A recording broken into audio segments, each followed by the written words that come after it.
It's finally Friday. It's Friday, Friday. Thank God it's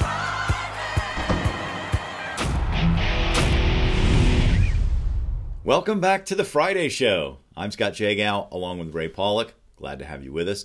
Coming up, we'll talk about Arrogate and the Dubai World Cup. But first, Ray, I want to start with a photo you posted on Twitter this week of Jockey Roman Chapa. Now, Chapa was suspended a couple years ago in Texas, and he was actually charged with a felony for having a suspicious device in his hand. It was caught in a photo that we posted on our website. Looked like a buzzer. Now you've posted a different photo from a different state, a different race. Tell us what's going on. Yeah, well, this photo is from the Panzeretta Stakes at the Fairgrounds. It was January 2014. Chapa rode a horse called Seeking Miss Shelley to victory in that race. At 10-1 odds, he beat the favorite, Good Deed. And if you look at it carefully, it looks as though there is something in his hand that is very similar to what led to his suspension and the criminal charges in Texas. And it kind of begs the question of, should racing officials in various states where he rode be looking at photographs of him winning races, stakes races in some cases like this, and disqualify the winners because they were, if found, guilty, those horses won illegally, basically. It is a good question. And if you look at these two photos, I don't think there's any question that it's the same device. I mean, just look at the color of it, the two prongs coming out of it. To me, it looks exactly the same. Now, moving past that, I guess, yeah, how do you go about this? Because there could literally be hundreds of races where Chapa was using an electrical device. I think it's onerous to try to go back and figure out, all of these cases. It's kind of like, somebody who commits a crime and they've committed several crimes, but there's not enough evidence to charge them with all these other crimes, so they try to nail them with this one, big case. I think that might be the situation here, but it's really frustrating and sad that, this guy's been doing this, and then the horse players lose out. They're not going to get their money back, and then the owners are also victims. So the question is, should they be getting some money back? Yeah, that's a big question. Like you said, the horse players will never get satisfaction on this deal. In this case, the winning horse was owned by Dreamwalkin' Farm. That's country music star Toby Keith's horse. I'm not saying he probably knew nothing about it if indeed Chapa was carrying a battery in this race.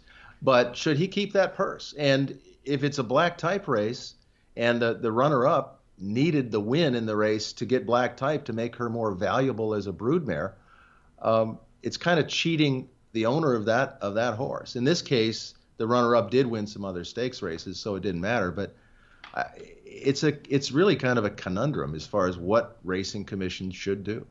Well, I think what they should do at the very least is crack down in a timely fashion and enforce the laws that are on the books now.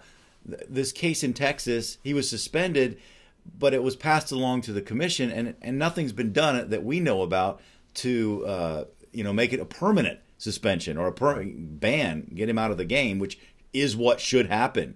So, and then Louisiana, I believe, is aware of this photo, and to our knowledge, nothing has been done in that case. These things move really slowly. They don't crack down with stiff enough penalties, and they don't do it in a timely fashion, and all that adds up to a lot of frustration.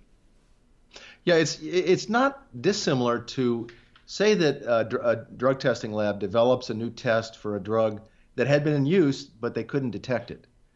Are they supposed, if there are frozen samples, are they supposed to go back and test hundreds or thousands of samples?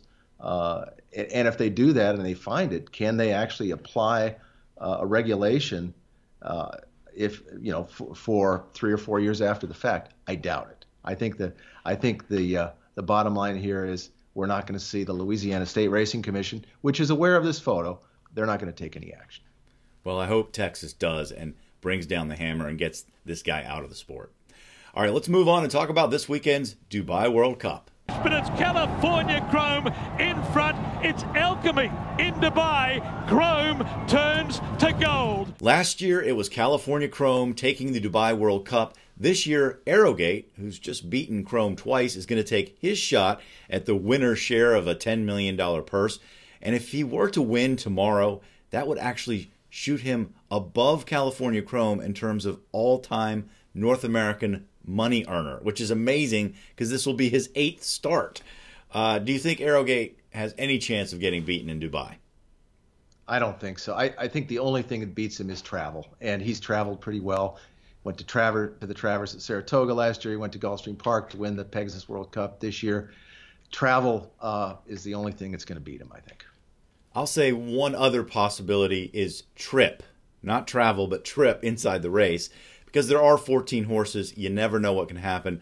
Mike Smith is a master of avoiding those situations, though. So he has that in his corner. I do like Gunrunner a bit because last year he was very consistent as a 3-year-old. He's matured, evidently, and his last 2 races, at least speed figure-wise, have been very impressive. Impressive victories as well. He's getting closer to Arrogate in terms of speed. So I do like Gunrunner's chances to give him a little bit of a fight, and I hope he does. But let's talk about Arrogate in terms of history. How do you start ranking him historically? Well, traditionally you have 3 things you can look at, probably more, but Triple Crown. He didn't run in the Triple Crown at all, so he's not a Triple Crown winner. 2 would be longevity. As you said, this will be his 8th start. He didn't race. It didn't race 2. His 3-year-old campaign is very abbreviated, and he's not going to have a lot of starts this year at 4. And the final thing is weight carried, and we simply don't have any handicaps anymore where horses carry 130 pounds or more and have to concede a lot of pounds to horses. So I guess we're left to look at speed figures and who he beat. Yeah, money certainly isn't apt because, of inflation for one thing, but then it's distorted by the Pegasus World Cup this year, shooting up the prize money that's available by $12 million. So it's really been 3 races for Arrogate. And if you look at other sports, as you pointed out in golf, Jack Nicklaus ranks 260th in money won. So you got to really throw that out the window and focus on some of the things you talked about. I think if he runs the table this year and wins back-to-back Breeders' Cup Classics, despite the longevity thing, I think he's got to be in the conversation. Yeah, I think he's a candidate for that now. And if he does win the rest of his races, and how many could there possibly be? 3, 2? A 10 or 11 race career. Maybe he'll run at 5 next year, although I tend to doubt it. But there is a lot of money to be won on the racetrack this year. I just hope that there is some competition that comes from somewhere to challenge him so that we have that battle on the track, whether that be the thin, older male division or a horse like Songbird stepping up to face males. So we'll see. What do you think about this question? Will Arrogate lose a race this year? Take the poll on our website, PaulickReport.com, and let us know what you think. All right, that's going to do it for this edition of the Friday Show. Thanks for joining us, and we'll see you next time.